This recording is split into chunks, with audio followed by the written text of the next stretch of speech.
Questo è un Akai EWI USB, è una macchina che ha sempre funzionato, è un Wind Controller, ha bisogno di un cavo USB per il collegamento ad un generatore, in questo caso a un PC, il cavo entra nel PC tramite una normale presa USB e poi io ho usato questo programma Helm che praticamente è un sintetizzatore, ma qualunque generatore. In effetti, una volta che nella configurazione viene detto che è collegato a uno strumento in generale, in questo caso a un USB, e viene abilitato, il sistema è in grado di intercettarlo e quindi produrre e riprodurre i suoni che sono stati confezionati all'interno del generatore stesso. Il generatore ovviamente è dotato di tastiera, per cui riesce anche in questo caso a generare i suoni da solo. Provo a suonare e mi rendo conto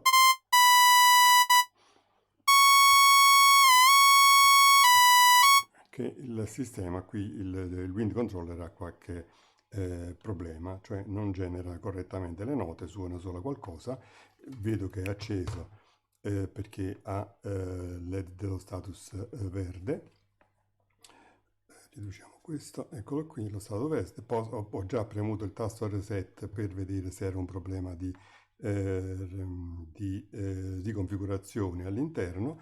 L'IWI, giusto per dare due o tre informazioni, ha una tastiera che, eccola qui, funziona ovviamente come normalmente funziona un flauto o un sassofono, quindi si scoprono i tasti piano piano. I tasti sono touch, non sono a pressione. Appena lo tocchi il sistema intercetta la nota collegata, così come anche i vari tasti ausiliari che esistono negli altri strumenti a fiato. Questa è una lastra di contatto sulla quale si poggia il pollice, qui non si fa altro ed viene utilizzata anche per reggere lo strumento. E questo qui invece, che attualmente non sta funzionando, sono in questo caso 4 rulli che servono per definire l'ottava. Cioè ovviamente io, una volta che ho preso una nota, in questo caso avrei preso il sol se usassi solo le 3 dita, e avrei un sol basso, un sol medio e un sol acuto, quindi diciamo 3 ottave, anche 4 se vado oltre, per me diventa un po' scomodo.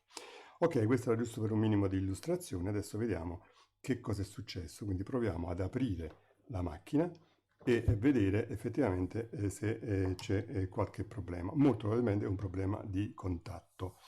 Le viti da svitare sono 1, 2, 3, 4, 5, 6, 7, 8, 9, 10, 11, 12, 13, dove la tredicesima, che è quella che svitiamo per prima, è soltanto una vite che regge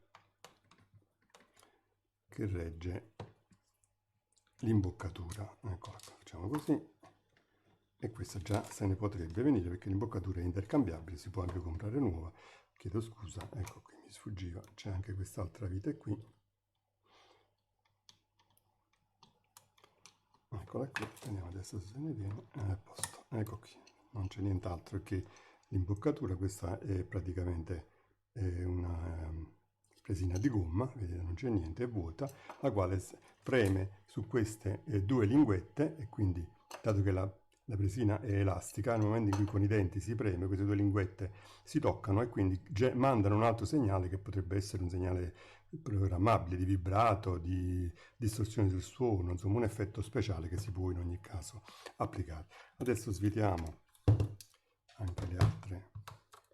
La macchina è ancora accesa, a questo punto forse è meglio scollegarla. Ecco qui, il LED si è spento, la lasciamo così giusto per una questione di comodità di tenuta. Vediamo se si può aprire anche in questo modo, se no saremo costretti a togliere anche le viti. Al momento sono tutte uguali, quindi non devo fare nessuna separazione di una vita rispetto all'altra.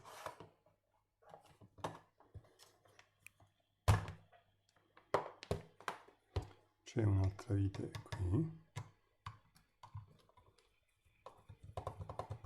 vediamo se si apre senza la necessità di togliere il reggicavo.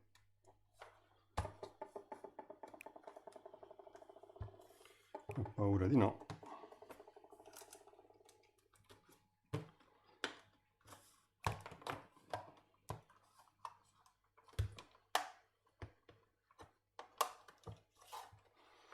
No, mi sa che dobbiamo togliere anche le due viti del fermacavo del connettore USB. Eccolo qui, appoggiamo qui, vediamo ora se va via. Sì, adesso si apre, vediamo se si apre. A posto. Ecco qui, a posto, qui si è aperto e qui si è aperto. Ok, abbiamo queste due lamine di metallo, le stacchiamo da qui, le mettiamo al momento al posto loro, eccole qui. Imboccatura, tubo che porta il segnale fino all'uscita in modo che l'aria possa uscire e passa indipendentemente da tutto, giusto per far passare l'aria, mentre un secondo tubo va a finire a questo sensorino, il quale non è altro che un sensore di pressione, cioè soffiando si preme la linguetta e il sistema e l'aria, che la pressione che viene inserita praticamente non fa altro che attivare la parte elettronica, che vediamo è molto semplice in effetti, non ha niente di particolare. La connessione fra un punto e l'altro, a parte questo filo nero che non è altro che la connessione di questo tasto in particolare, che è stato riportato in maniera non a circuito stampato per permettere il collegamento. Quello che separa, che unisce la parte tasti dalla parte elettronica, diciamo che è solo questo connettore, per cui è un connettore che tra l'altro non è nemmeno connettore con spinette. Adesso non facciamo altro che richiudere di nuovo tutto, quindi rimettiamo la linguetta, separando opportunamente, che hanno già la loro guida, i tasti i tubi dell'aria. Adesso rimontiamo tutto in modo che questo connettore vada a inserirsi in quest'altro connettore. Lo vediamo da questa parte, ecco qui. Quindi troviamo la giusta via.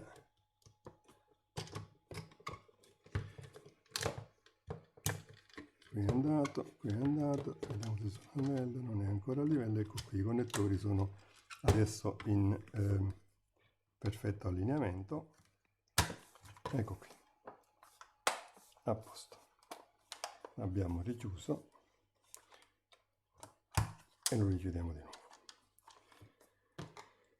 Riavvitiamo queste viti che sono solo per lo scorrimento e quindi per il posizionamento, diciamo, del pollice all'interno del vano dove c'è il sistema di del sensore di contatti, diciamo il sensore di massa. Non avviterò adesso, connetterò direttamente, dopo aver messo l'imboccatura, facendo attenzione a farla scorrere, dando l'imboccatura anche senza vite, ecco qui, non fa altro che far passare, dove si vede, l'aria nei vari tubi, e quindi in effetti anche senza vite riesce a far funzionare l'oggetto, stando solo attento alle due linguette che devono essere imboccate opportunamente nel foro di gomma, eccolo qui. Quindi questo adesso c'è, questo c'è, questo c'è, non facciamo altro che reinserire il connettore USB.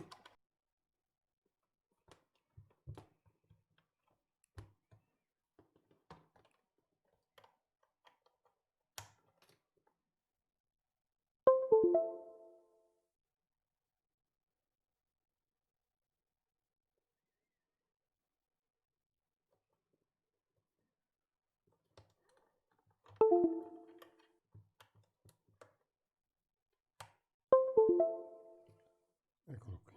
Allora, il LED è acceso. Adesso andiamo a partire l'ELM. Vediamo se è sincronizzato. Sì, Levi è riconosciuto dal programma. suona regolarmente e adesso vediamo se questo affare ha ripreso a funzionare.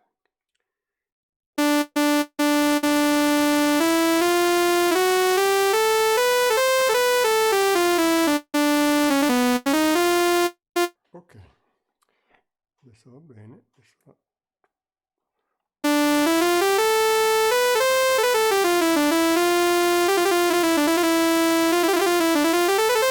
Sembra una zampogna, vabbè, il tipo di generazione di suono che ho inserito non è proprio il top, però. Le ottave.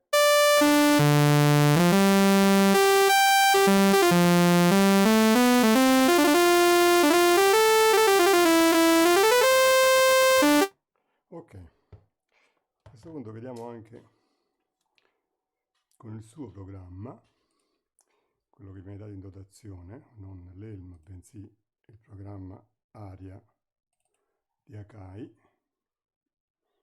Eccolo qui. Mettiamo un woodwind che sarebbe uno strumento a fiato, scegliamo sassofono e mettiamo il sassofono.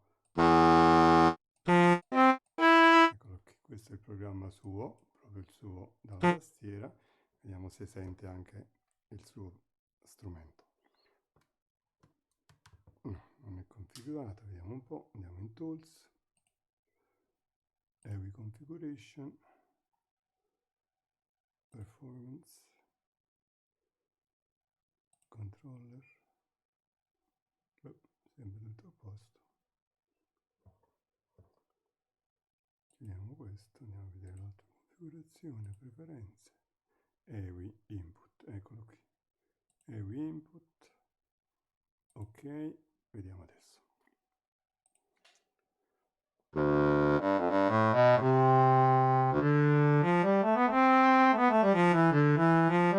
Ok, vediamo dal programma.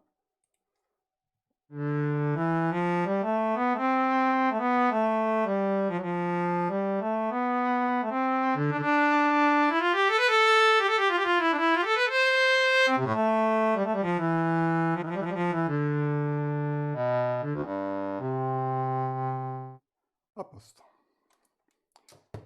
Allora, tutto è risolto, quindi bastava semplicemente aprirlo, scollegare il connettorino che faceva da connessione, che evidentemente aveva un po' di falsi contatti, e poi reinserire il tutto. Adesso devo solo riavvitare il resto delle viti che mancano, e abbiamo provato anche il sistema, qui il controller, con due programmi diversi, un generatore di sintetizzatore di suoni, di quelli personalizzabili, e con il suo programma, la Akai EUSB, il Garitan Aria, così si chiama, che è quello che viene dato normalmente in dotazione e che si trova anche sul sito web della Akai, il sito web akaipro.com, laddove si trovano anche alcuni suoni di questo tipo di controller. Vi ringrazio e vi rimando eventualmente ad una prossima. Arrivederci.